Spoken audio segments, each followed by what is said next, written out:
रात के ठीक 12 बज चुके थे। कॉलेज पूरा अंधेरे में डूबा हुआ था।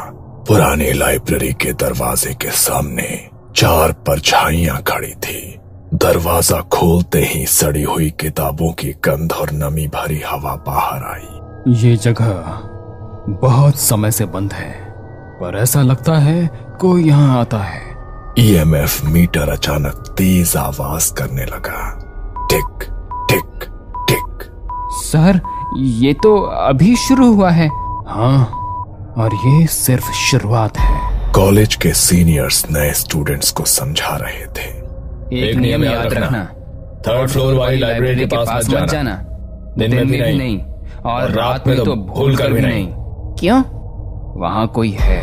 ना कोई नोटिस, ना कोई चेतावनी बोर्ड, बस डर जो हर साल पिछली बैच से अगली को सौंप दिया जाता था। कुछ लड़कियों ने एक दूसरे का हाथ कसकर पकड़ लिया। सबके चेहरों पर बस डर का भाव था, पर उसी भीड़ में अभय सबको देख रहा था। वो डरा नहीं, बस सोच रहा था। अभय की आंखों में वो चमक थी जो डर से नहीं, जिज्ञासा से पैदा होती है। अगर सच में वहाँ कुछ है तो आज तक किसी ने पता क्यों नहीं लगाया?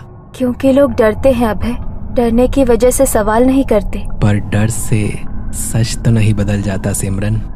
अभय ऐसा नहीं था कि उसे डर लगता ही नहीं, वो बचपन से ही डर को जानता था। उसके दादा पंडित हरिश्चंद्र वर्मा गांव के तांत्रिक थे। रात में अभय उनके पास बैठा कहानियां सुनता रहता। हर परछाई भूत नहीं होती और हर डर झूठ नहीं। अभय ने गांव की औरतों को झाड़ फूंक के बाद सांस लेते देखा था। कई लोगों को उसके दादाजी ने बचाया था, लेकिन वक्त के साथ दादाजी चले गए और कहानियां बस कहानियां बन गईं। पर अभय के लिए वो सब अब भी सवाल थी। कुछ दिन बाद कॉलेज कैंटीन में 4 दोस्त बैठे थे। यार, उस लाइब्रेरी की बात मत छेड़, वरना रात को नींद नहीं आएगी। सीनियर्स बेवकूफ नहीं होते अभय, कुछ तो हुआ होगा। हाँ, कुछ हुआ होगा, इसीलिए तो जानना जरूरी है। और अगर सच में कुछ हुआ तो हम जानेंगे और उस पर यकीन कर लेंगे, पर कम से कम हमें सच्चाई तो पता चलेगी। लेकिन वो तीनों अब भी डरे हुए थे। तब अभय ने अपने बचपन की बातें बतानी शुरू की। मेरे दादा तांत्रिक थे, उन्होंने मुझे सिखाया था डर से पहले समझ जरूरी है। पर अगर वो आत्मा हुई तो भी वो वहाँ किसी वजह से रुकी होगी। कोई अधूरी बात, कोई अधूरा सच। धीरे धीरे तीनों का डर सवालों में बदलने लगा। अगर हम सिर्फ देखने जाएं तो? दिन में नहीं, रात में ही जाना होगा, क्योंकि दिन में हमें वहाँ कोई देख सकता है और हम प्रिंसिपल और टीचर्स की परमिशन लेकर जाएंगे। और वहीं उन्होंने सच पता लगाने का फैसला किया। अगले दिन चारों सीधे कॉलेज के प्रशासनिक भवन पहुंचे। वहां दीवारों पर बीते वर्षों की तस्वीरें, कमरे में कॉलेज के प्रिंसिपल डॉक्टर शर्मा और 2 सीनियर टीचर्स बैठे थे। हाँ बोलिए, क्या बात है? सर, हम 3rd फ्लोर वाली लाइब्रेरी के बारे में बात करना चाहते हैं। वही लाइब्रेरी? सर, कॉलेज में पहले से डर फैला हुआ है। हर साल सीनियर्स नए स्टूडेंट्स को डराते हैं। अगर हम सच जान ले तो शायद कोई हल निकल सके, या ये भी पता चल सके कि वहाँ सच में कुछ है भी या नहीं। तुम लोग यहाँ पढ़ने आए हो, यहाँ से खोजने नहीं। लेकिन सर, अगर वहाँ सच में कुछ हुआ है? बस उस जगह को छेड़ना पूरे कॉलेज के लिए खतरा है। डर फैलेगा, पढ़ाई प्रभावित होगी और जवाब हमें देना पड़ेगा। सर, डर पहले से है, बस अनजान है। अगर वजह पता चल जाए तो शायद सब ठीक हो जाए। नहीं अभय, कुछ सवालों के जवाब नहीं होते हैं। प्रिंसिपल कुछ पल चुप रहे, फिर धीरे से बोले, तुम्हें एक बात बताता हूँ जिसके बाद तुम ये ख्याल शायद खुद छोड़ दोगे। करीब 12 साल पहले एक जूनियर लाइब्रेरियन था, शेखर को रात की शिफ्ट मिली थी। एक सुबह वो लाइब्रेरी के अंदर बेहोश मिला। आंखें खुली थी पर बोल नहीं पा रहा था। फिर रात को जब वो लाइब्रेरी में अकेला था, किसी ने उसका नाम लेकर बुलाया। चारों की सांसें थोड़ी तेज हो गई। इस हादसे के कुछ ही हफ्तों बाद उसने नौकरी छोड़ दी। कहता था कि वो मुझे पढ़ते हुए देखती रहती है। उस दिन के बाद से लाइब्रेरी बंद कर दी गई है। तुम चारों को मैं आखिरी बार कह रहा हूँ कि इससे दूर रहो, वरना अनुशासनात्मक कार्रवाई होगी। चारों चुपचाप कमरे से बाहर निकले। अब क्या? अब हम वो करेंगे जो हमें करना है। अगर कॉलेज मना कर रहा है तो सच्चाई चुपके से सामने लाई जाएगी। कॉलेज की मनाही के कुछ ही दिनों बाद एक रात जब पूरा कैंपस सो चुका था, एक काली कार कॉलेज के पिछले गेट पर रुकी। कार से उतरे डॉक्टर सिद्धार्थ मेहता।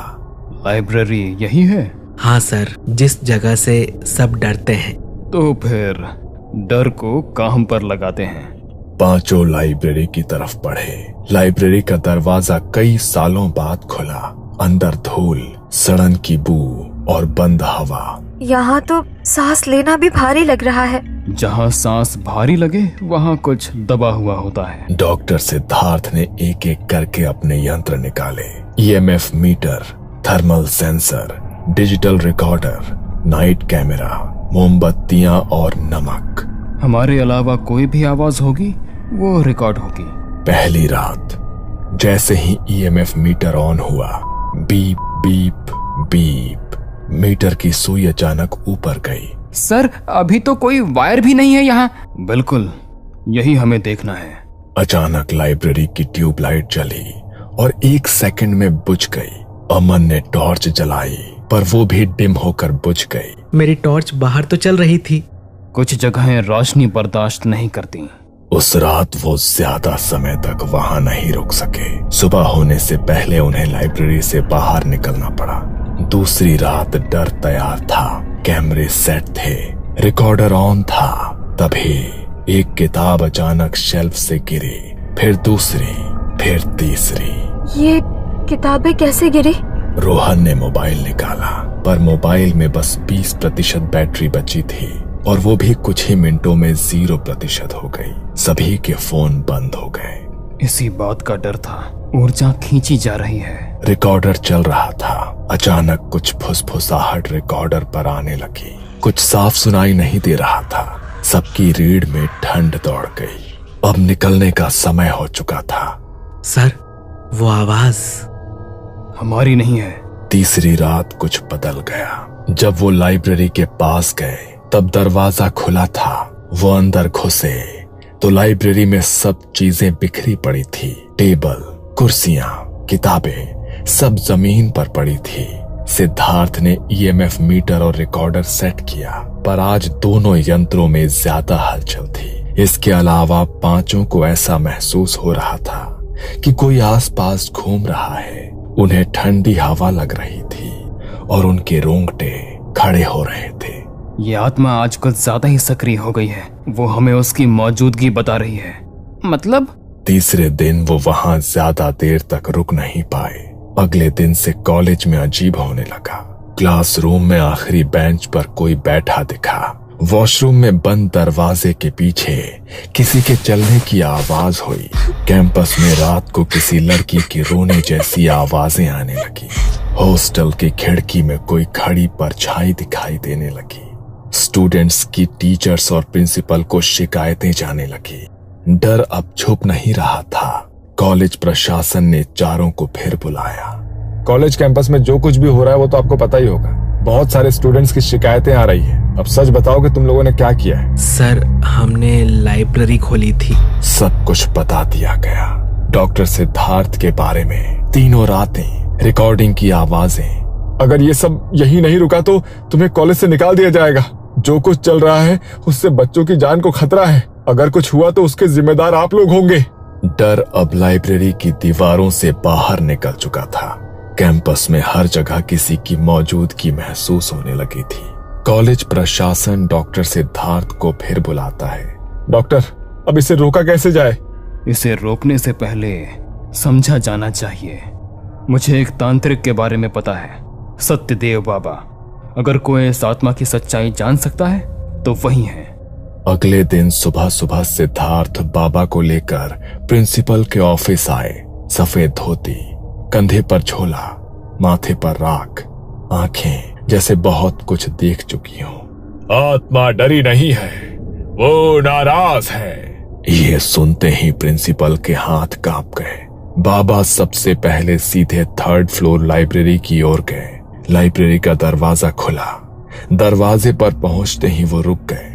यहीं से शुरू हुआ था। उन्होंने जमीन पर नमक की रेखा खींची, मोमबत्तियां जलाई और आंखें बंद कर ली। पूरा कमरा अचानक ठंडा हो गया। डॉक्टर सिद्धार्थ का ईएमएफ मीटर फिर तेजी से बजने लगा। रिकॉर्डर में फिर से आवाजें आने लगी। बाबा, वो यही है। हाँ, और सुन भी रही है। बाबा ने संस्कृत में मंत्र पढ़ना शुरू किया। हवा भारी हो गई। अचानक रिकॉर्डर में एक साफ आवाज आई, मुझे यहाँ बांध दिया गया। सबकी सांसें रुक गई। पूछिए बाबा, क्या हुआ था? मैं यहाँ लाइब्रेरियन थी। 20 साल पहले एक प्रोफेसर, गलती मेरी नहीं थी। आवाज टूट रही थी। मैंने शिकायत की पर मुझे ही दोषी बना दिया गया। एक रात यही मुझे। कमरा एकदम सन्न। इसे आत्महत्या बताया गया था, पर यह हत्या थी। बाबा ने बताया, ना सही अंतिम संस्कार, ना कभी सच सामने आया, ना किसी ने इसके लिए न्याय मांगा। इसलिए आत्मा यहीं अटक गई है। और जब अभय और उसके दोस्त लाइब्रेरी में घुसे तो वो जाग गई। आज रात यही विधि होगी। रात 2:30 बजे लाइब्रेरी के बीचों बीच हवन कुंड बनाया गया। उस आत्मा का नाम उच्चारित किया गया। उसके लिए नए कपड़े, दिया और जल लाया गया। डॉक्टर सिद्धार्थ ने रिकॉर्डर ऑन रखा। बाबा ने उस आत्मा के अंतिम संस्कार की विधि पूरी की और उसे मुक्ति दिलाई। इसके बाद लाइब्रेरी में शांति हो गई। ईएमएफ मीटर भी शांत हो चुका था और रिकॉर्डर में भी अब कोई हलचल नहीं थी।